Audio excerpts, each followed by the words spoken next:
Ok, Paulo, pode começar.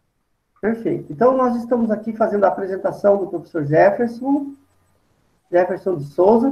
A maioria já conhece, ele já participou de algumas aulas aqui na Escola de Mistérios, mas eu estava justamente dizendo que ele é uma das pessoas que reuniu a maior quantidade de informação sobre mistérios que eu já pude conhecer. E, na verdade, ele traz uma bagagem gigantesca sobre conhecimentos alienígenas, os contatos dos países, dos diversos países com os extraterrestres, até que ponto houve intercâmbio de tecnologia, hibridização e tudo isso. Então é incrível, para nós, pessoal, é um privilégio termos o professor Jefferson na nossa sala hoje, porque, como eu disse, é um ser humano incrível, a humildade dele, por isso eu faço questão de falar, porque muitas vezes ele se reserva, mas ele pôde trabalhar por muitos anos, mais de uma década nos Estados Unidos. E tudo aquilo que a gente assiste em filmes ou documentários, o professor Jefferson viveu. Como dizia um grande amigo meu, em carne, osso e pescoço. Ele não leu em nenhuma revista, sem demérito nenhum para aqueles que pesquisam assim. Ele não viu na internet, no Google, no YouTube. Ele viveu. Então, o depoimento dele tem um peso. E eu digo que a Escola de Mistérios, a nossa escola, é privilegiada, porque com a participação dele, nós estamos lançando a pedra fundamental do que é e do que será os estudos alienígenas no mundo. Porque, na verdade, o professor Dirceu Kramer vem fazendo um trabalho maravilhoso, falando sobre metodologia científica para vocês, e fazendo uma ponte do que é a ufologia tradicional, conhecida, estabelecida, e essa ponte ligando, agora com o professor Jefferson, já uma introdução do que vai ser esse intercâmbio com os conhecimentos extraterrestres no mundo. Então, o professor Jefferson pode falar para vocês a respeito da tipologia, inclusive, no decorrer da live, nós vamos estar falando de um livro que já está, assim, quase, já está escrito. Na verdade, eu estou tendo a honra de digitar os manuscritos do professor Jefferson, estão aqui nas minhas mãos, até, Relatório Alfa, que é um dos documentos mais incríveis que eu já tive a oportunidade de ver, contando a verdadeira história da Terra, a tipologia extraterrestre, os detalhes do Jagara Collection. E, pessoal, eu estou dando uma geral para vocês aqui, fazendo uma introdução, até para vocês poderem formular perguntas. Vamos tentar não fazer muitas perguntas no decorrer da palestra dele, para ele poder responder mais no final, mas ele vai estar falando também sobre neoterrestres, vai dar uma noçãozinha, né? Que são a nova tipologia de seres humanos, os neoterrestres, tipo 1 e tipo 2. É um assunto, muitos de vocês podem, inclusive, pertencer a essa nova tipologia, pelo perfil, pelo conhecimento, pelo interesse, pelas experiências de percepção extrasensorial que alguns membros da escola têm. Então, o universo não nos reuniu por acaso. O professor Jefferson estava dizendo, um pouco antes de iniciar a gravação, que esse é um momento especial que todos nós devemos nos unir, devemos nos ajudar. O planeta está passando por uma dificuldade muito grande, uma pandemia, uma manipulação também de informações nunca antes reveladas. Então, eu vou passar a palavra para o professor Jefferson. Eu vou estar fazendo algumas perguntas para ele, porque eu gostaria que ele falasse um pouquinho sobre a Space Force e sobre a revelação, recentemente, de ser mais de 150 páginas de um relatório do Pentágono, que, digamos assim, respondendo a uma reivindicação, um decreto do presidente Trump, porque eles têm que aprovar o orçamento para que o projeto continuasse seguindo, né? Então, para esses orçamentos serem aprovados, eles tinham que reconhecer a existência de extraterrestres, e foi o que o Pentágono fez. Então, nós já estamos na vanguarda do conhecimento ufológico. Então, vou passar a palavra para o professor Jefferson, para ele abrir falando um pouquinho, posicionando o pessoal na linha do tempo, o que está acontecendo agora no mundo, com relação ao Pentágono e ao Space Force. Professor, por favor, com a palavra, professor Jefferson. Boa noite a todos. Eu quero agradecer, primeiro, a honra de poder estar aqui com vocês nesse momento e compartilhando o melhor que eu possa dentro do que eu posso oferecer para vocês. Então, como o professor Paulo estava falando, a questão alienígena é um pouco complexa. Explico por quê. Porque existe uma série de distorções em tudo isso, e existem mais perguntas do que respostas. E, em verdade, não é o que passa. O que passa é que essas respostas, elas vêm sendo mantidas à parte, à margem da população. A população tem uma ideia equivocada, errônea, basada no pouca informação e até mesmo na desinformação de uma série de circunstâncias conectadas a esse tema. Eu penso o seguinte: a era das luzinhas do céu já passaram. Já não estamos olhando luzinhas no céu. Já a coisa já é muito mais complexa que isso. Estamos falando na identificação de traços da energia residual de cada veículo usado. Quando um veículo tripulado, ou quando o veículo é uma sonda, ou mesmo quando é um veículo de tecnologia não tecnológica. O que eu estou dizendo parece uma contradição. Como eu vou dizer tecnologia não tecnológica? Porque quando falamos de tecnologia, estamos falando de coisas físicas. Ou seja, estamos falando de equipamentos, de máquinas que têm que ser construídas e juntas dentro de um sistema preparado para isso. Agora, imaginem uma nave que não é uma nave. A nave é um todo, um centro energético, feito com frequências de energia superpostas. Imaginem uma nave que não é física, mas etérea. Então, esse é um outro tipo de tecnologia que tem sido vista. Primeiro, a nossa ideia sobre extraterrestres. Eu devo dizer uma coisa que é fundamental e importante para vocês. Todos os extraterrestres são alienígenas, mas nem todos os alienígenas são extraterrestres. Eu quero dizer isso.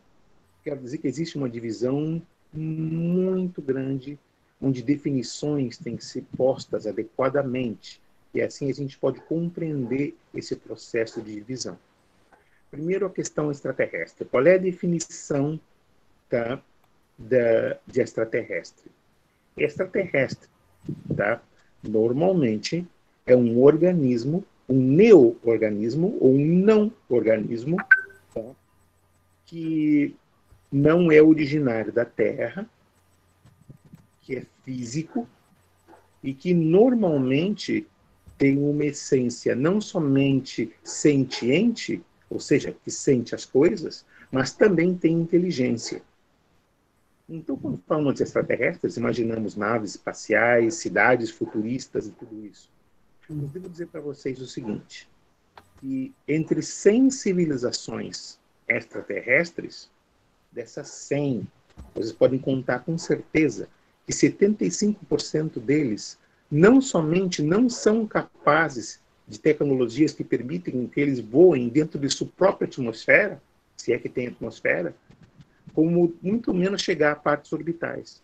São civilizações que todavia estão num período pré-industrial ou até mesmo não industrial, ou num processo de industrialização. Então, as civilizações consideradas industriais são aquelas capazes de produzir o quê? Máquinas, equipamentos, veículos. Isso, então, se enquadra em 25%. Desses 25%, vocês vão dizer, bom, então esses 25% é fantástico. Então, automaticamente, 25%, pois então são naves que viajam de uma estrela para outra. Não, não é verdade.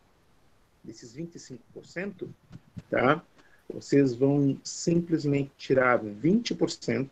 Esses 20% são naves interplanetárias, ou naves orbitais. O que é uma nave orbital? Uma nave capaz de sair da atmosfera e entrar em órbita de seu próprio planeta. E uma nave interplanetária é uma nave capaz de chegar de um planeta a outro planeta dentro do mesmo sistema estelar, mas não pode deixar o sistema estelar. O que deixa somente 5% dessas civilizações capazes de viajar entre estrelas. Então vejam que a nossa visão de extraterrestre tem que ser trocada com uma perspectiva mais realista. Nem todos os extraterrestres as civilizações extraterrestres são super tecnológicas, têm super cidades, todos eles têm acesso a viajar entre estrelas, não é verdade. Somente 5% deles têm. A questão mais difícil entre as viagens interestelares que é? São os recursos necessários para essa viagem. Porque para viajar de uma estrela a outra, não é tão fácil. Primeiro, a questão da navegação estelar. Tem que se fazer uma coisa chamada triangulação interestelar. Como se faz? Se buscam 3 estrelas básicas reconhecidas e usá-las como ponto de referência. A partir daquele ponto de referência, se começa a calcular trajetórias angulares e aí sim você pode fazer um serviço de navegação interestelar. É o primeiro processo. O segundo, que tipo de energia estou usando? Existem motores quânticos, existem motores iônicos, existem motores fotônicos. Então, que tipo de energia eu estou usando? Eles não utilizam combustíveis fósseis para nada. Eles não utilizam energia nuclear para nada. Então, eles usam formas alternadas de energia, que, de verdade, a Terra conhece, mas não usa. Por quê? Porque isso é uma questão já diferente. Aqui na Terra existe a questão da comercialização. Existe a questão do dinheiro, que infelizmente não controla. Na verdade, somos muito mais avançados do que vocês possam imaginar. Mas apenas que esse avanço ele é escondido da população em geral. Então, hoje estamos falando de telefones celulares, agora vocês têm aquelas pulseiras que projetam na pele, que você pode usar como se fosse um teclado. Existem várias coisas diferentes, mas que parecem que são avançadas, mas em verdade são tecnologias antigas, de 10 anos atrás, mas agora estão saindo ao público. Então, imagino que eles não têm agora, ok? Então, deixa eu explicar para vocês alguns detalhes de tudo isso. As formas de viagem interestelar são um pouco complicadas. Existem somente 2 formas de viagem que são controláveis. As outras são alternadas. O que é uma viagem alternada? Ou seja, quando você entra num buraco de minhoca, que é um wormhole, aí você não tem controle, porque wormholes estáveis são raríssimos. Existem. Mas, normalmente, um wormhole, ou seja, um buraco de minhoca, tu nunca sabe onde ele vai parar. Pode parar até dentro de uma estrela. Tu não sabe o que vai passar. Então, elas não são fontes de transporte que são recomendáveis. Então, quais são as 2 maneiras que eles têm? Eles criam esses portões estelares.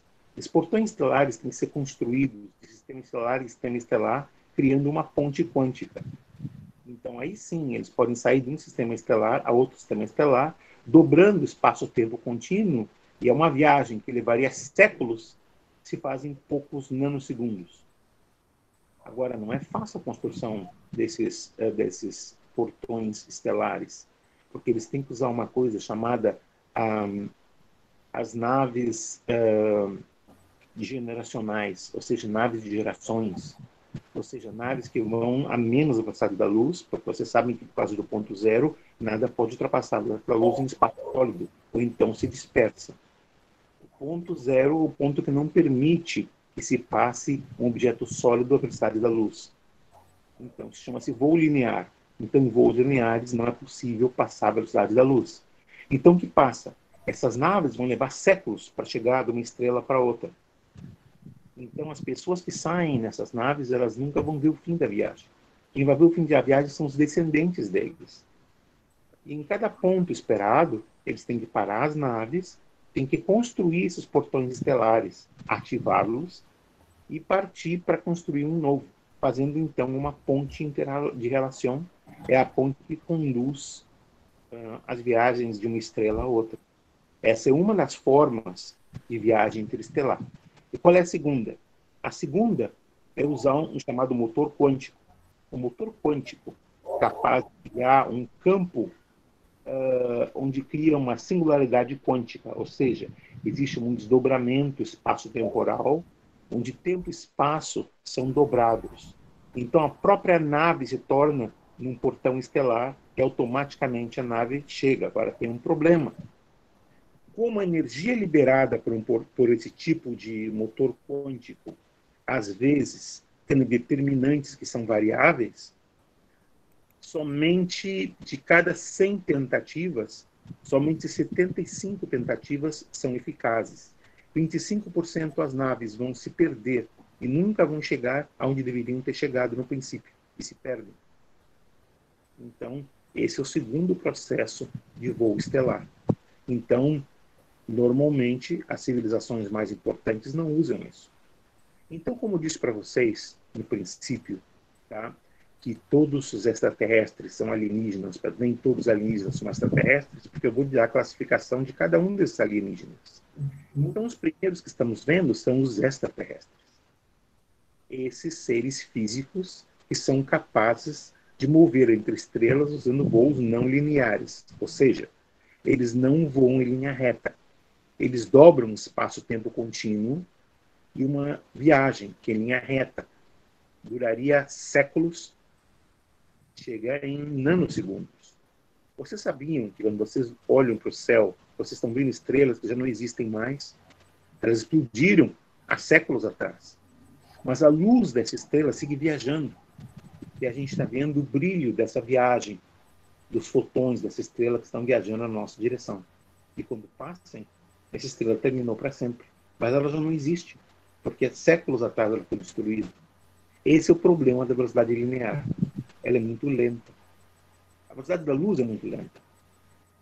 Então, vocês vão dizer, bom, mas o que é mais rápido que a luz? Vocês têm táquions. Um táquion é uma metapartícula que viaja trilhões de vezes mais rápido que a luz, porque ela não viaja em linha reta. Ela dobra espaço-tempo contínuo. Então, ela chega no momento que sai. Esses são os campos usados por a maioria desses seres. Muito bem. Vimos extraterrestres, ok? Agora vamos ver uma outra coisa. Vamos ver os metaterrestres. O que é um metaterrestre? Um metaterrestre é um ser energético. Ou seja, ele não é um ser físico. Imaginem um ser que não tem planeta, que não necessita de um. Ele nasceu no espaço sideral. E vai dizer, pô, nasceu da onde? De uma mãe? Não. Ele nasceu do conglomerado. Ou seja, todos eles estão interconectados de uma forma ou de outra, em um todo. Como um quasar cria estrelas, esse conglomerado deles cria esses seres. E esses seres, então, são seres de pura energia.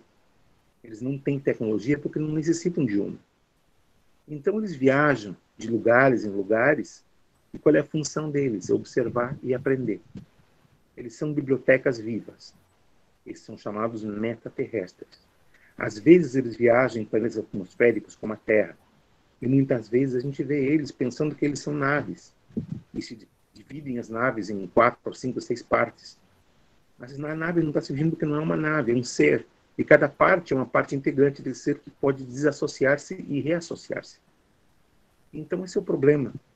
Se a gente não está entendendo o que a gente está vendo, a gente não devia tomar conclusões tão rápidas, porque vamos estar equivocados.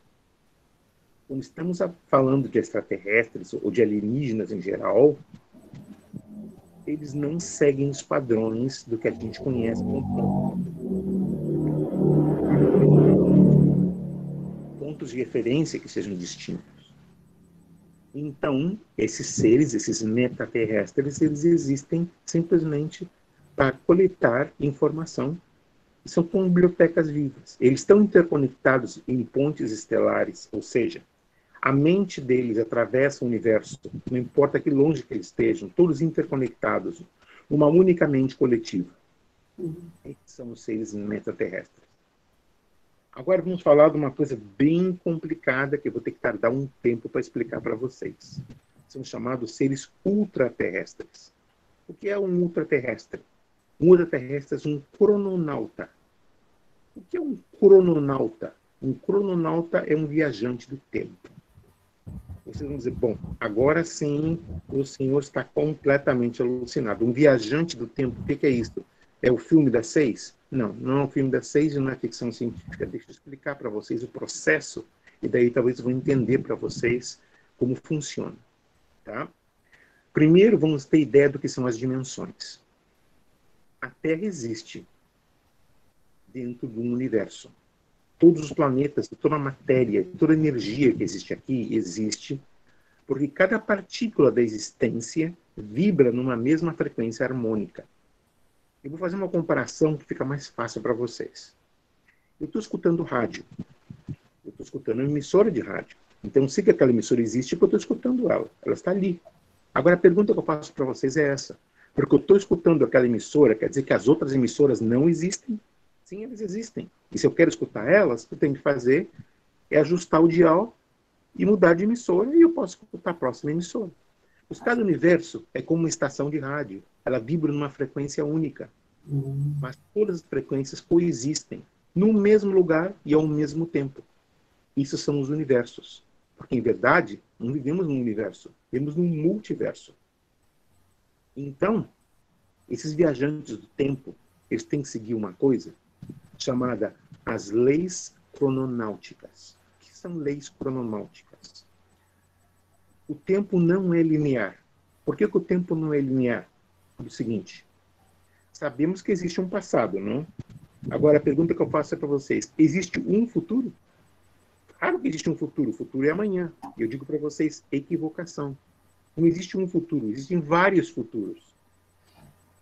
Agora sim, vocês vão dizer, bom, agora você pirou de vez, porque tu está dizendo o quê? Como assim vários futuros? É o futuro. Não, não é. Porque se o futuro fosse o futuro, então existe uma coisa chamada destino. Ou seja, que toda a história da sua vida estava escrita. Então você tinha que passar para o que tinha que passar, porque existe um destino definido, determinado para você. Então, para que eu vou me matar fazendo o que eu tenho que fazer se o meu destino é aquele? Eu sento numa cadeira e espero que o meu destino venha, e não faço mais nada na vida. Não, não funciona assim. A verdade é que existe uma coisa chamada livre-arbítrio. Livre-arbítrio é importante, porque o livre-arbítrio dá capacidade de decisão. Ou seja, o futuro é uma constante que está mudando a cada instante, a cada momento. Cada decisão que eu tome vai afetar uma pessoa que afeta a outra no efeito dominó. Então, o que passa com tudo isso? Não existe um futuro, quero vários futuros interconectados em termos de variáveis. Então, são chamadas linhas espaço-temporais variáveis. Essas linhas espaço-temporais variáveis são basadas no livre-arbítrio, na minha capacidade de decisão. Cada decisão que eu tome vai afetar não só a mim, como outras pessoas também. E essas pessoas afetam outras pessoas, criando, então, o que? Futuros prováveis. Então, por isso que não existe um futuro, pero futuros. Existem futuros que são mais prováveis que outros, mas não existe um único, definido. Então, não existe um futuro, pero vários futuros. Então, crononautas não podem voltar a seu próprio passado. Sabem por quê? Porque eles criam uma coisa chamada um paradoxo espaço-temporal. Ou seja, eles vão destruir sua linha de tempo. Porque se tu volta ao passado, no momento que tu não existiu, mesmo que eu não faça nada, não converse com ninguém, tua presença lá vai alterar todo um sistema, tá, cronométrico. Ou seja, todos os cronotrons, as energias de tempo daquele momento vão ser alteradas por tua presença. Então, tu não pode voltar na mesma linha de tempo. Se tu volta na mesma linha de tempo, tu automaticamente destruiu o teu futuro, tu destruiu o teu presente e até mesmo o teu passado. Por existir um lugar que tu não podia existir. Então, como um crononauta se move no tempo? Entre dimensões distintas. Eles viajam para um passado, para não o passado deles. Eles vão viajar num passado numa outra dimensão. Porque é a única forma que eles têm, porque eles não estão alterando nada, porque eles nunca existiram naquela dimensão. E o passado, naquele momento, se torna presente. No momento que ele está lá, naquele momento, se torna presente. Então, se cria o quê? Se cria uma antiparadoxa. O que é uma antiparadoxa? Ou seja, ele não está afetando diretamente, ele está afetando indiretamente. Então, por isso que não tem problema. Então, por isso que os crononautas existem, os viajantes do tempo existem. Apenas que eles não estão viajando para o seu próprio passado. Eles estão viajando para passados, tá, transdimensionais, de outras dimensões. Então, esses são os metaterrestres. Okay? Agora vamos falar dos intraterrestres. O que é um intraterrestre? O intraterrestre, eles são os descendentes de civilizações antiquíssimas que viveram na Terra, quando a civilização humana, como a gente conhece, todavia não existia.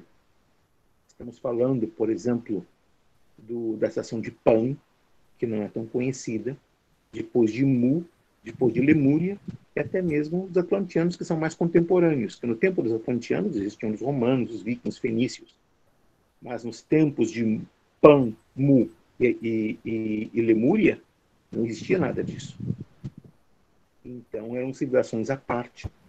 A maior parte das civilizações, os que não ascenderam e foram para o espaço, eles ou foram destruídos por eles mesmos, por outros, ou então eles imigraram para o interior da Terra.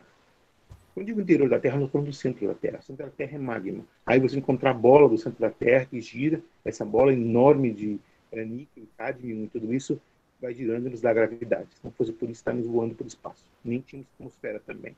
Então, o centro da Terra tem essa enorme bola cercada pela magnosfera, que é esse lá, um oceano de lava enorme. Tá? Mas existe a crosta terrestre que está cercada, de acordo com cada placa tectônica, por uma rede de túneis e cavernas. E essa rede de túneis e cavernas cria um ecossistema interior. Esse ecossistema interior é mantido pela energia geotermal da Terra, onde eles têm luz e calor. Então, luz e calor, com mais a água natural que vai contar os rios subterrâneos, eles têm suficiente elementos para manter uma civilização pequena e controlada. Por que controlada? Porque eles sabem que os recursos são limitados, como o espaço é limitado. Eles não podem ter uma população de milhões de pessoas porque eles não têm espaço físico para isso. Mas eles têm alguns poucos milhares de pessoas distribuídos. Ao passo que na Terra estamos falando de bilhões de pessoas na atmosfera terrestre, já na parte da parte superior, no solo terrestre, eles estão na parte interior da Terra. Na parte interior da Terra, os recursos são limitados porque o espaço é limitado. Então, você tem que ver que eles não podem ter uma quantidade enorme de pessoas, porque não tinha espaço físico para elas e não tem alimentação para todas elas. Então, esses recursos têm que ser postos e existe um controle demográfico muito grande. Então, assim vivem os intraterrestres. Agora, o professor Paulo falou dos neoterrestres. Então, os neoterrestres, eles são algo novo. O nome já diz neo. Neo quer dizer novo. E é composto de duas coisas. Você se lembra como chamadas crianças índigo? Ou seja, aqueles seres que se recordavam de vidas passadas como extraterrestres e tudo isso? Bom, os neoterrestres novos são uma evolução do terrestre como conhecemos. Ou seja, intelectualmente, psiquicamente, psionicamente e energeticamente. Estamos falando de um avanço de civilização. Estamos falando de um avanço no que torna esses seres, essas crianças que estão se tornando jovens adultos agora. Eles são o resultado de uma evolução de existência. Então, esse é o primeiro grupo de neoterrestres. Agora existe um segundo grupo. Um segundo grupo que não tem nada a ver com híbridos, não tem nada a ver com mutantes, foi uma mistura deles dois. Porque vocês sabem que existem extraterrestres que decidiram viver aqui na Terra, entre os humanos. E uns vêm para estudar, outros, infelizmente, nos espiam. Existem aqueles que nos querem controlar, porque vem fazendo isso por séculos, eu estou falando dos reptoides. E existem aqueles que simplesmente adotaram a ideia da raça humana, da humanidade, e eles querem ser humanos à sua maneira. Então, o que passa são que esses seres, os filhos deles e os filhos dos filhos deles, então criaram essa nova relação. Esse novo ser humano, que também é humano, mas não é híbrido, não é extraterrestre e não é um mutante, mas uma mistura de tudo isso e muito mais. E existem, depois de tudo isso, os transdimensionais. O que são os transdimensionais? São seres que existem em outras dimensões. Eu dou um exemplo de um ser transdimensional. Tá? Um Anunnaki. Um Anunnaki seria um ser transdimensional. Você diz, não, um Anunnaki é um extraterrestre. Não, não é. Não é por uma razão. O Nibiru, o planeta deles, ele coexiste em duas dimensões simultâneas. Existe a nossa dimensão e a dimensão original de onde eles vêm. O planeta Nibiru circulava na terceira órbita, num sistema paralelo à órbita terrestre. Então, por isso, os Anunnaki foram capazes de passar um bom tempo na Terra. uma ou duas gerações deles, até o momento que Nibiru ia retornar à dimensão de origem. E quando Nibiru retornou à dimensão de origem, os Anunnaki retornaram e até agora não voltaram. Já são séculos que passaram tudo isso. Então, com isso, vimos uma ideia de todos os seres alienígenas e a forma alienígena que existe. Agora, uma coisa que eu vou dizer para vocês. Se vocês pensam que as coisas são fáceis, são mais complexas do que podem imaginar. Primeiro porque existem extraterrestres que estão manipulando as coisas na Terra de séculos atrás. Estou falando que existe um poder por trás do poder. E me refiro especificamente aos reptoides. Eles não querem controle de tudo, mas eles querem controle de algo. E o controle de algo eles têm. Então, o que eles descobriram? Eles descobriram que em ordem que tu possa controlar as coisas, tu tem que ter recursos para isso. Então, eles conseguiram, com o passar dos séculos, uma quantidade enorme de recursos. Ouro, prata, platina e uma série de outros materiais que davam para eles, diamantes, pedras preciosas, que davam para eles o quê? Davam para eles a possibilidade de adquirir recursos. E eles foram usando isso de uma forma onde eles se infiltravam, tá? De uma forma bem discreta, onde ninguém sabia o que eles estavam fazendo. Eles diretamente evitam tomar o poder eles mesmos, mas eles estão por trás de quem controla o poder. Então, fiz o poder por trás do poder. Claro que não vai dizer, bom, e se o governo sabe disso? Quando eu digo governo, todo mundo se refere ao governo americano, mas são governos do mundo inteiro. Não é um governo, são os governos. Vejam aqui no Brasil, por exemplo, não faz muito o caso Magé. O caso Magé, que foi rejeitado por ufólogos brasileiros da impossibilidade, e que, em verdade, foi uma vergonha. Uma vergonha porque o caso Magé é um caso autêntico, é um caso verdadeiro, um caso muitíssimo bem documentado. O professor Paulo, ele fez um trabalho exemplaríssimo.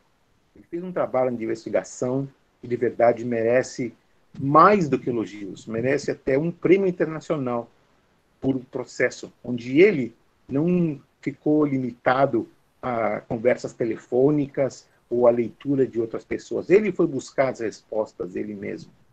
Ele foi lá e viajou ao lugar e conseguiu coisas fantásticas. Onde ele está trabalhando agora num projeto onde eu, humildemente, devo dizer que estou colaborando com ele, mas o trabalho e todos os méritos vêm dele, que estava ali, que no momento certo, onde ele tomou as rédeas de uma investigação perigosa e foi sozinho. Por que investigação perigosa? Porque justamente estava envolvido com a US Space Force. A mesma Space Force que vamos estar falando hoje à noite. Porque agora, senhores, estamos falando no momento, passando um momento histórico. Um momento histórico que, infelizmente, foi sabotado. Por que foi sabotado? Pelo seguinte. Pela primeira vez na história da raça humana, a nação mais poderosa do mundo, o Departamento de Defesa deles, através do Pentágono, admite abertamente a existência de seres extraterrestres e que eles têm naves extraterrestres em poder deles, já por décadas. Está confirmado por isso. Um relatório de 150 páginas foi posto. Agora, ao mesmo tempo, existem forças que estão fazendo o impossível para manter isso à parte do público em geral. Primeiro que isso era um motivo para estar em todas as mídias de todo o mundo. Mas, ao mesmo tempo, o presidente Joe Biden especificamente proíbe que se fale do tema, porque ele diz que temos coisas muito mais importantes de falar, como o coronavírus e outras coisas. E esse é um assunto que, para ele, não tem relevância. Mas, ao mesmo tempo, a US Space Force necessita dos recursos para ser mantidos. NASA necessita de recursos para ser mantidos. Então, a existência extraterrestres muda tudo isso. Então, por baixo da mesa, Esses recursos estão sendo passados, contanto que não se fale muito do tema. Então, não existem declarações públicas, é tudo um hush-hush. Ninguém quer falar nada. Quando se tenta buscar o relatório de 150 páginas, é a coisa mais difícil do mundo. No princípio, quem conseguiu agarrar, conseguiu porque tinha saído imediatamente. Agora, aqueles que esperaram mais de uma semana, pois já não tem mais, porque o governo Biden não tem certeza que dispôs disso e deu uma ordem que não se falará mais no tema. Mas, senhores, agora não é questão de acreditar ou não acreditar nesse extraterrestre, está confirmado. Agora, o que vocês não sabem é que, ao mesmo tempo que isso passa ao público abertamente, existe uma coalizão entre países internacionais, onde está Estados Unidos, Canadá, os países de Europa, está a Rússia e China, todos metidos na mesma história, tá? E países do Pacífico Sul, integrantes de uma força-tarefa, não somente de estudos extraterrestres, mas controle de defesa extraterrestre. Então, vocês vão ver que existem canhões de plasma em Austrália, onde existem canhões eletromagnéticos em Alasca. Existe uma série de coisas que estão passando que a gente não sabe. Existem satélites de combate na órbita terrestre. Existe uma guerra invisível, onde ninguém fala nada e ninguém quer falar, e um se esconde do outro. Mas eu digo, senhores, tudo isso está passando. Não é ficção científica, isso aí não são teorias, não de conspiração, nem nada disso. Isso são fatos. E agora é o momento que esses fatos se tornem públicos. Eu penso que o que eu tinha para dizer, eu disse, e agora estou aberto a qualquer consideração que o professor Paulo, o professor Dirceu querem dar, para que eu possa elaborar no que eles têm para me dizer. Então, professor Paulo, lhe passo a palavra para que eu desarrole um tema baseado no que o senhor me sugere. Ok, obrigado, professor Jefferson. É um tema que o professor Jefferson ficaria durante horas. Nós já vimos palestras dele de aulas de 3 a 4 horas, para você ter uma ideia. Teve um ciclo de conferências que ele falou durante 5 horas direto em Maringá, das 14 às 19, praticamente. Então, aqui ele está falando por tópicos, mas é um privilégio essa classificação que ele passou para nós aí dos extraterrestres, ultraterrestres, metaterrestres, intraterrestres, neoterrestres, é algo totalmente inédito, está sendo detalhado no livro que ele vai lançar, chamado Relatório Alfa, vai falar sobre tipologia alienígena, vai falar especialmente sobre os Jagara, né, que são conhecidos por Grace, né, a civilização Jagara, que é uma civilização incrível. E então, assim, estamos aí beirando as 21 horas e 42 minutos, nosso plano inicialmente é encerrar às 22 horas, com 1 hora de aula, então nós vamos abrir agora para vocês algumas perguntas. Então, se vocês tiverem perguntas, abra o microfone e faça pergunta ou coloque por escrito no chat. Eu vou entrar no chat agora para ver se tem alguma pergunta. Então, se alguém tiver alguma pergunta, por favor, manifeste-se, senão a gente entra em mais um tema e continuamos conversando até as 22. Ok? Vamos lá.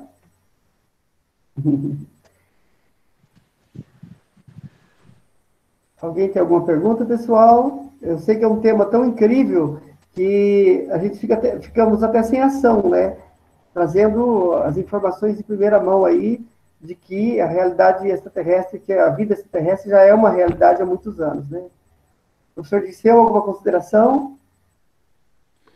Acho que ficou bem explicadinho, né? Ele detalhou bastante, ficou bem bacana. De maneira sintética, foi incrível. Incrível. Então, como... Então, senhores, pode continuar aí, perguntas. Então, se alguém tiver pergunta, pode fazer, fique à vontade. Nós temos aí 15 minutos para responder as perguntas. Se o pessoal não tem perguntas, então eu vou aproveitar o tempo preciosíssimo e vou entrar um pouquinho conversando com o professor Jefferson sobre abdução. Na verdade, ele vai falar da classificação, se por obséquio, se for possível, de forma... Eu sei que tem alguns assuntos aí que ele vai tratar num livro que ele está escrevendo também, que vai ser eu creio que nós vamos ter que organizar um editorial para ele, fazer uma união de intenções, unir esforços para ele poder divulgar essas informações aí. Informações que o mundo carece, e ele vem munido de documentos, inclusive, né? E ele precisa colocar isso para o mundo. Ele foi sabotado já teve laptop roubado, teve uma porção de problemas aí. Então nós estamos aí criando até um grupo de intenções para ajudá-lo, porque ele voltou para o Brasil depois do que aconteceu nos Estados Unidos, do trabalho, ele foi sabotado lá, e é uma longa história que ele contou numa live já, então depois a gente não vai entrar nesse assunto, mas o fato é que ele está recomeçando do zero no Brasil, em recuperação, né? Está em fase de recuperação física mesmo, saiu de uma paraplegia para uma tetraplegia, caminhando com apoio de bengalas, hoje ele está praticamente conseguindo se recuperar, e ele recebeu ajuda dos nossos irmãos maiores do universo aí, né?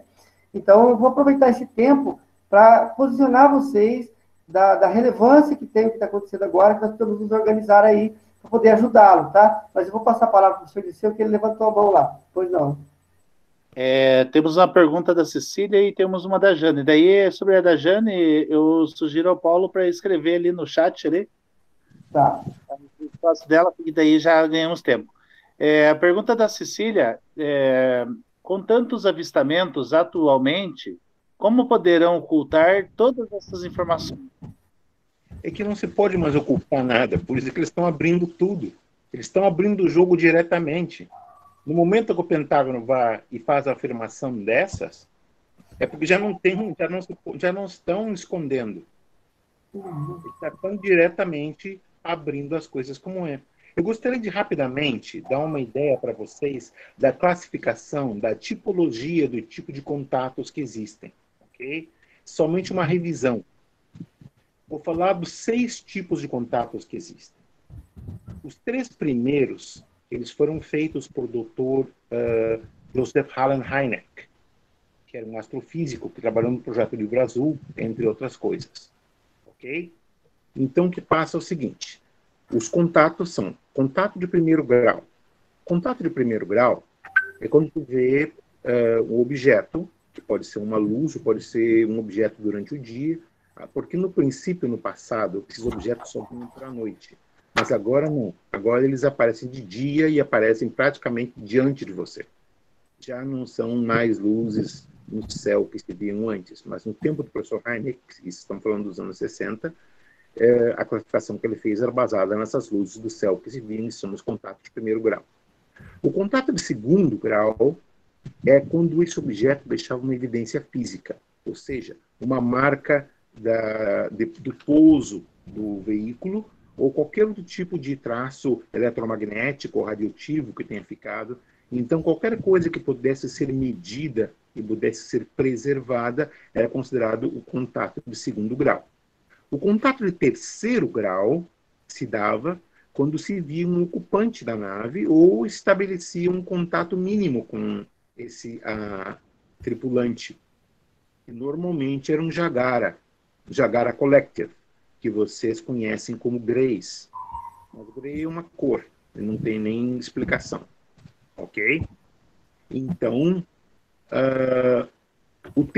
o quarto tipo de contato que existe, o contato de quarto grau, é a abdução. O que é abdução? A abdução é quando o ser humano é levado em contra de sua vontade para experimentos científicos. Então, por exemplo, eu dou o exemplo do Segundo de Matos, dou um exemplo de Travis Walton, que são um exemplo de seres humanos que passaram por abduções. Mas no caso do Juscelino foi diferente. Começou com a abdução e depois se transformou num contato. Então ele passou de quarto a quinto grau. Começou como quarto e já passou como quinto. O que é o contato de quinto grau? O contato de quinto grau, esse é o contato onde conhecimento é transmitido às pessoas. Então esse é o contato de quinto grau. Agora existe um contato que ninguém fala, um contato que é escondido, um contato que os governos do mundo não têm a parte, ou que não têm interesse de que a população sepa, que é o contato de sexto grau, que é o contato mais perigoso que existe. Qual é o contato de sexto grau? É o chamado evento Epsilon. Que é um evento Epsilon? é um contato em massa, uma abdução em massa. Imagine uma abdução onde praticamente 1/3 de uma cidade é abduzida ao mesmo tempo, na mesma noite.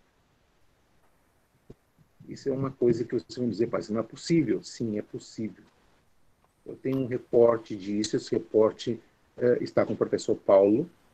O professor Paulo agora está trabalhando nesse reporte, vai ser posto mais tarde à disposição das pessoas, mas não está revelando o caso disso. Se passou no Reino Unido, em Inglaterra, e continuamente passando. Então, esses contatos de 6º grau não passam somente no Reino Unido, eles passam ao redor do mundo. Um dos países mais visitados por contatos de 6º grau, creio ou não creio, são os países de África, onde aldeias inteiras são abduzidas, todas numa noite só. Estamos falando de dezenas, até centenas de pessoas por cada vez, simultaneamente. Imaginem o que é isso. Então, o chamado evento Epsilon não se comenta, não se fala, as pessoas evitam, que até ignoram, não é que queiram ignorar, não querem que se fale do tema, porque isso aí é aterrorizante. A ideia de que, de repente, centenas de pessoas sejam levadas ao mesmo tempo. E vocês vão dizer, mas e como eles fazem para levar? Eles vão entrar para as portas? Como que eles fazem? Entram para as janelas? Como é isso? Bom, explicar para vocês que existem tecnologias que agora não estamos compreendendo, mas temos uma ideia do funcionamento básico deles. Eles têm um processo, por exemplo, que altera a estrutura molecular das coisas. Então, eles criam vortexes que terminam em portais. Então, de uma parede que é sólida, eles podem simplesmente preparar um caminho para fazer uma singularidade quântica, ou seja, conectar a nave ou a base que eles estejam diretamente no quarto da vítima da pessoa, onde sondas são mandadas, sondas neurônicas, e fazem o quê? Primeiro, se qualquer pessoa que esteja ali fica paralisada, dormida profundamente, nem sabe o que está passando. Animais são neutralizados dessa forma. Câmeras que estejam gravando automaticamente deixam de funcionar. Então, nesse momento, essa parede se abre, essa energia vem, os seres entram, eles tomam a vítima que eles estão trabalhando e levam essa vítima através da parede, e quando eles saem, a parede volta a ser sólida de novo. É uma reestruturação, tá, a nível molecular. Então, eles retornam a pessoa da mesma forma. Então, assim como eles entram nas casas. Então, por isso, como a ideia de uma abdução em massa é fácil de imaginar, porque eles têm os recursos para isso. Eles não têm que entrar pelas portas e janelas, abrir uma porta, abrir uma janela, sair com a nave. Não. Dali onde eles estão, eles já vão direto na área da abdução. Ou seja, é como uma fábrica que está funcionando um processamento rápido, onde cada coisa funciona naquele momento de uma forma precisa, como um relógio funcionando. E assim se passa esse tipo de abduções. Ok? Estou à disposição de outras perguntas ou qualquer comentário que vocês tenham que eu queira que eu seja mais específico.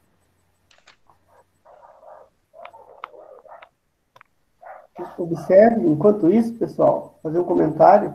Em primeira mão, praticamente, nosso grupo está estudando as abduções em massa. Né? Como o professor Jefferson já nos disse, eles não divulgam, é super secreto porque é assustador. E realmente, principalmente na África, ocorreram vários casos. O professor Jefferson tem um relatório de um caso que futuramente vai lançar, vai contar, em que toda uma cidade foi abduzida. Então é importante, por isso que nós dissemos que nós estamos inaugurando uma nova fase na ufologia, uma nova fase.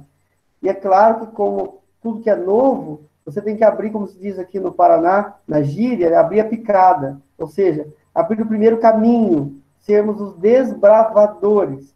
E ser desbravador requer muita coragem, muito desafio, né? Muita força de vontade e determinação. Então, todos vocês estão sendo treinados para fazerem parte da história. Aqueles que derem a nota, né?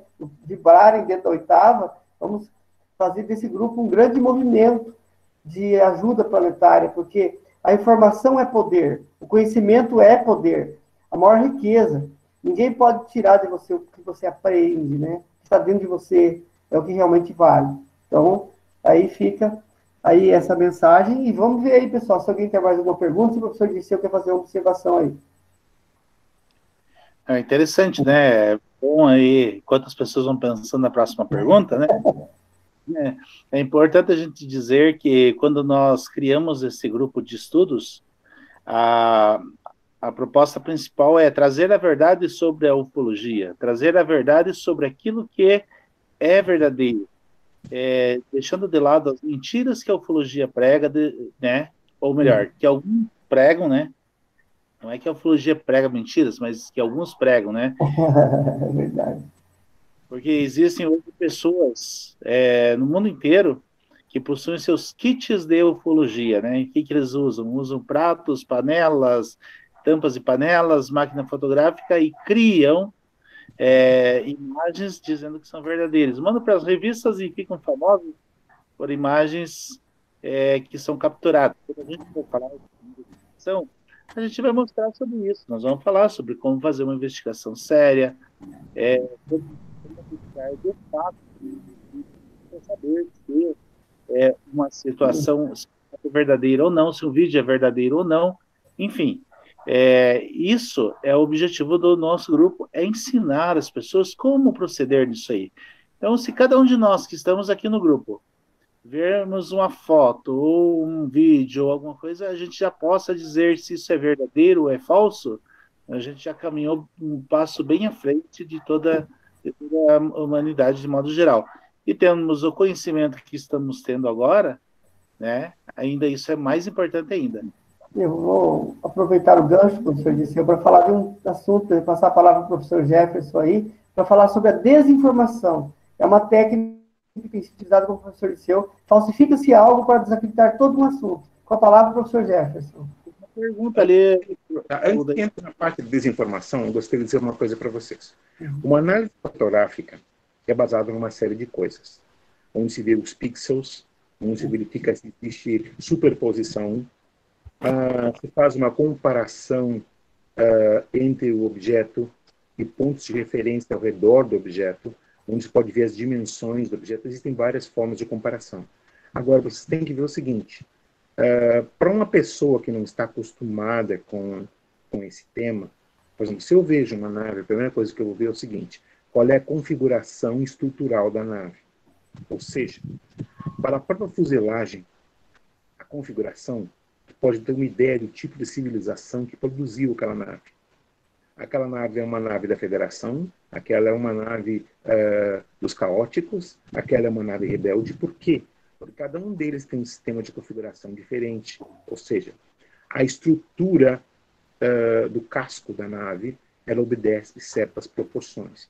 Tem que ver se existe uma distorção mínima ao redor da nave, que é o chamado campo eletrogravítico. O campo eletrogravítico cria uma pequena distorção, onde se pode ver que se existe essa distorção ao redor da nave, a foto é autêntica, porque nem todas as pessoas verificam isso. Tem que ver a questão do posicionamento da luz, onde a luz, esses tipos de nave, às vezes não refletem luz, eles absorvem luz. Então tem que ver, por exemplo, áreas onde existe uma coisa chamada infração. Tá? Não deflexão, ela não está defletindo o som, ela está absorvendo. Ela está tomando aquele som, aquele sol, aquela energia, aquela luz, ela absorve pela própria fuselagem. Então existem várias formas de configuração. Então o professor Paulo falava sobre o perigo da desinformação. O que é a desinformação? A desinformação é uma como diz, uma misdireção. Ou seja, se eu estou seguindo uma linha de estudos, eu estou muito perto de encontrar uma verdade, então o que passa? Eles têm que me encontrar uma forma que eu não encontre aquela verdade. Então o que eles fazem? Me dão uma informação que é falsa, uma informação que não serve. E assim eu perco minha linha de pensamento e tomo um outro rumo. Já não tomo aquele rumo que eu estava tomando, que ia me dar uma resposta definitiva. Disso eu sigo um outro lado. Agora, devo para vocês um outro risco que existe. Uma coisa que é chamada um segredo aberto. O que é um segredo aberto? Um segredo aberto é quando eu tomo um fato que é verdadeiro, mas um fato, algo que é verdadeiro, e ponho distorções naquele fato. Por que eu faço isso? Se eu estou fazendo isso, eu estou, então, contaminando aquela informação. Ou seja, se eu te digo, existe um extraterrestre naquela base, é verdade, existe um extraterrestre naquela base. Agora eu digo, esse extraterrestre é negativo, ele gosta de comer, ele tira o sangue das pessoas, absorve pelos poros, e mil e umas coisas que vão dizer para vocês. Essa é a desinformação. A desinformação, nós vamos dar informações que não são corretas para que te tirem do rumo da investigação que está tendo inicialmente. Mas, em ordem que que isso funcione, eu tenho que ter um pouquinho de verdade em tudo isso. Ok? Uhum. O que existem de naves fotografadas por sondas, pelo amor de Deus, as pessoas não são abduzidas. Quando eles vêm abduzir uma pessoa, seres terrestres, eles não agarram a primeira pessoa que aparece na frente deles. Eles já sabem quem eles vão buscar. Por quê? Porque a maior parte das abduções são chamadas generacionais, ou seja, já vem de gerações da mesma família. É um caso de continuidade por geração. Eles vão, às vezes, passam uma geração ou duas, mas eles já sabem quem eles estão buscando. Eles não agarram uma pessoa qualquer e abduzem essa pessoa por abduzir. Não, eles estão fazendo um trabalho de estudo, onde eles necessitam continuar com uma mesma linha genealógica. Eles não podem mudar a genealogia do que eles estão estudando. Então, por isso que eu digo, quando existe uma abdução, essa abdução é genealógica, ou seja, da mesma família, de gerações atrás até agora. Assim funcionam as abduções. Eles não agarram a primeira pessoa que eles veem. Porque senão, por que eles nunca agarram gerentes de banco, nunca agarram, não sei, superstars, o que seja? Podia ser que sim, mas apenas não é o caso. Se é, a gente não é informado, compreende? Mas eles não estão buscando alguém ao azar. Eles estão buscando alguém especificamente que eles já sabem quem é. Ok? Ok. Professor Jefferson, vamos aproveitar. Da Jane, que acaba de Sim, fazer um comentário onde a mãe dela foi perseguida por naves e ela também. Esse é um exemplo exatamente, era isso que eu ia falar. de abdução genealógica. Ou seja, onde a mãe teve o problema e ela tem o problema e talvez os filhos também tenham, no caso que ela Uhum. tem filho. Compreende? E essa que é a coisa. Então existe o quê? Existe então uma questão genealógica, exatamente como eu estava comentando para vocês. Bom, então, quem tem mais algo para comentar? A Solange tem uma pergunta. Por que só algumas pessoas são abduzidas? Já respondeu que eles qualificam no ser humano. O que eles qualificam no ser humano para ser abduzido? Não é que qualifique ou desqualifique. Eles estão seguindo uma linha genealógica que pesou há gerações atrás. Não tem nada a ver com qualificação. Tem que ver com a continuidade do estudo genético. Quer dizer que não existe isso. Agora, um contato é diferente. Não é de um contato, qualquer pessoa com a disponibilidade, com o conhecimento, pode estabelecer um contato. Agora, uma abdução é uma outra coisa. Para isso já tem que ter algo programado já de um tempo na mesma linha familiar. Maravilhoso. Desculpe rapidamente, só para marcar bem, para que fique bem, pessoal, fique bem conscientizado que existe uma diferença entre abdução e contato. Você explicou agora há pouco no caso do Jocelyn de Matos, que num primeiro momento foi abdução, depois virou um contato. Isso é fantástico, porque a maioria das pessoas confunde isso. É muito importante. Daí, ela fez uma pergunta sobre paralisia do sono. A Jane perguntou o seguinte: a paralisia do sono seria um caso de abdução? Pergunta da Jane. Ok, isso depende de uma coisa. Eu tenho que fazer um estudo primeiro, tá, da frequência neurológica dela, onde tu verifica essas ondas teta, tá, e as ondas lambda, tá, porque pode ser simplesmente um distúrbio neurológico. Um distúrbio neurológico é a paralisia, os terrores noturnos. que é um problema psicológico. Agora, porque nem toda a paralisia do sono, nem toda ela é extraterrestre. A proporção seria a seguinte: 75% com distúrbio neurológico e 25% extraterrestre. Seria aí. Perfeito. Se você tem mais uma pergunta, professor Liceu, se nós passamos por cima de alguma pergunta. Acho que tem uma aqui da Cecília. Professor Jefferson, poderia nos dizer algo sobre naves que são fotografadas pela sonda Sorro? Soro, né? Sorro.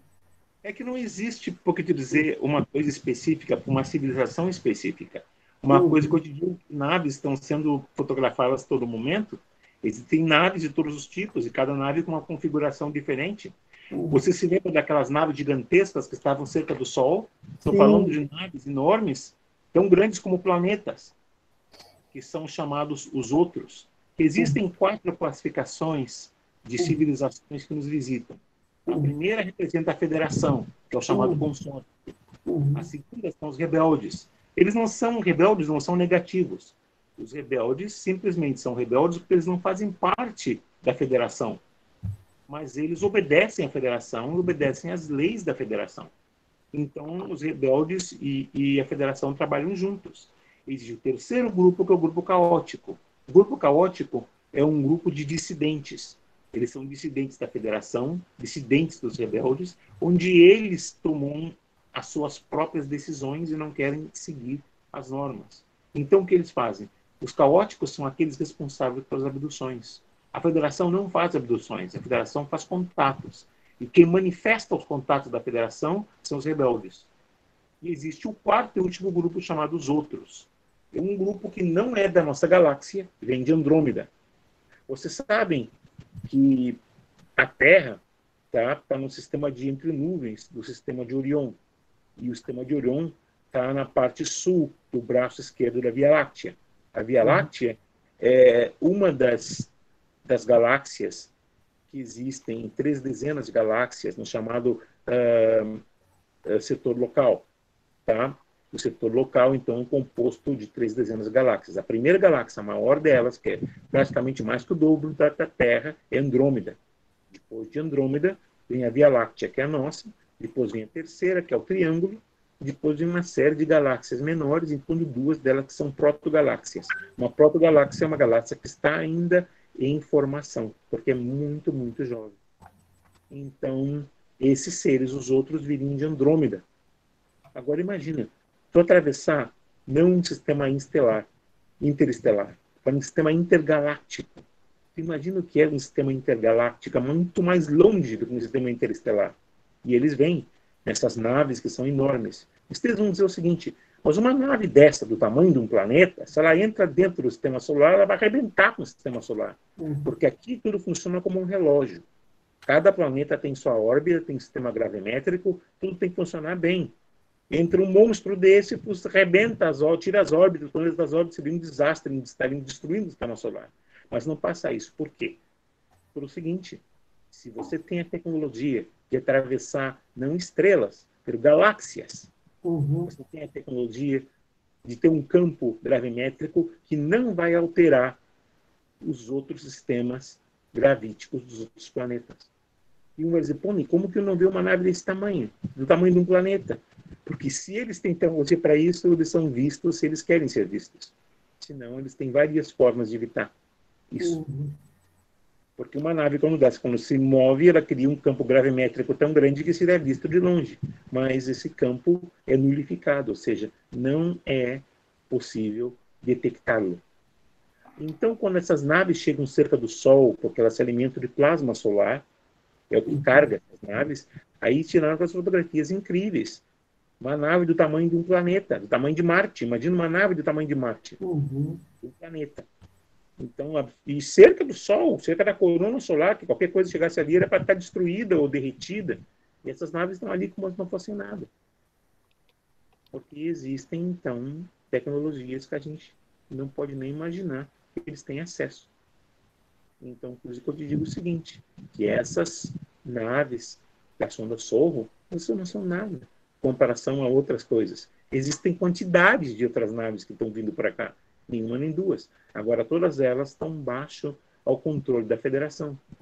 E, olha, digo o seguinte para vocês.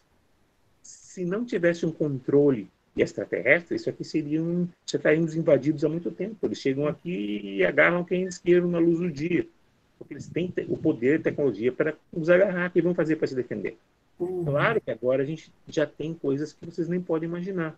A US Space Force, tá? Eles têm, como diz, porta-aviões orbitais, eles têm coraçados orbitais, eles têm destroyers orbitais, compreende? Aquelas enormes naves em formato de triângulo, do tamanho de 3 campos de futebol. Essas naves não são extraterrestres. Bom, algumas são, mas as naves são criadas aqui na Terra, criadas pela companhia Lockheed, produzidas por uma coisa que chama-se Skunk Works, em Califórnia, testadas no Jeffrey Mohave. Agora, graças a Deus que essas naves existem, porque a Terra não está simplesmente, não pensa como defender nossa nave com a nossa Terra, com naves ridículas que são foguetes, ou com bombas nucleares. Bomba nuclear não faz nada para eles.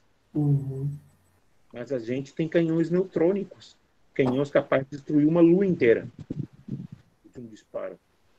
A gente tem canhões de plasma, a gente tem muito mais do que vocês podem imaginar. A Terra não está indefesa. Ok? Então, vocês me dizem se tem mais perguntas, se não concluímos isso. Vocês que sabem. Eu estou aqui à disposição. Perfeito. Bom, pessoal, última oportunidade, se alguém quiser fazer uma pergunta, enquanto nós fazemos o encerramento, porque foi uma hora intensa de informações muito importantes que a Escola de Mistérios está recebendo aí. Agradecemos ao professor Jefferson, a classificação dos extraterrestres, a classificação dos contatos imediatos, primeiro, segundo, terceiro, quarto, quinto e sexto grau, nós vimos hoje, tipologia, tecnologias, forma de viagem estelar, tudo isso em uma hora, ele foi, assim, sintético mesmo, e é um privilégio, queremos agradecer ao professor. Inclusive, em outras ocasiões, vamos falar um pouquinho, também de maneira sucinta, não hoje, só para deixar aí um tira-gosto, para deixar o pessoal aí com curiosidade, vamos falar também sobre alguns acordos que alguns países fizeram com civilizações, né, extraterrestres, não apenas nos Estados Unidos, mas principalmente o presidente Eisenhower, e antes dele, o professor Jefferson, tem toda a cronologia, até da história da base de Dulce. É um outro livro que ele está preparando, que conta a verdadeira história da base de Dulce. Então, pessoal, tem informação aí que nós temos que criar um grupo de intenção para preservar essas informações, para que não se percam. O professor Jefferson está aí fazendo o maior esforço que ele pode para compartilhar conosco daquilo que, ao longo de muito mais de 30 anos, né, professor Jefferson? Quantos anos de pesquisa? 40? Imagine, 40 anos de pesquisa, e nós temos essa alta honra de ter essas informações ao nosso alcance, né? Então, mais uma vez, eu agradeço, em nome da Escola de Mistérios, e vamos aí nos unir para poder cristalizar e levar essas informações para o mundo. Aí eu passo a palavra para o professor Liceu para fazer as considerações finais e encerrar. É isso aí, professor Paulo, professor Jefferson, bastante informação, né? Bastante informações aí. E vamos aproveitar aí, convidar quem está assistindo aí, né?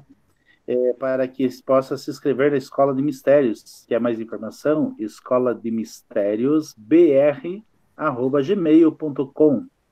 Aí abaixo do vídeo aí vai ter no link, aí vai ter o e-mail da escola aí, para que você possa estar entrando em contato conosco, para que você possa ter mais informação e se inscrever e ter mais acesso a essa informação, né, professor Paulo? Nós aí estamos com esse grupo, com o objetivo de trazer a informação, trazer a verdade, sem esconder nada de ninguém e sem prejudicar ninguém, sem sensacionalismo. Isso que é mais importante.